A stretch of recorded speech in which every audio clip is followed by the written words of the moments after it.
Luto ko guys ng chicken curry.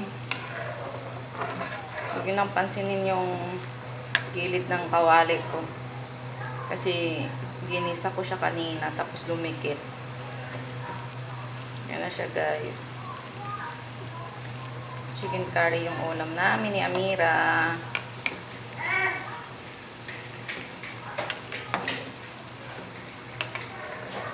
Ginisa ko kasi muna siya kanina para matanggal yung langsa ng manok.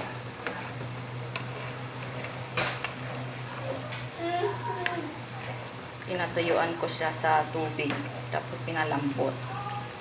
Tsaka ko nilagay yung gata. Ito lang nilagay ko carrots kasi ito lang meron kami carrots. So guys, sarap-sarap guys. Silagyan ko ng sili. Kompleto na yan. Meron na yung sibuyas, bawang, luya, paminta,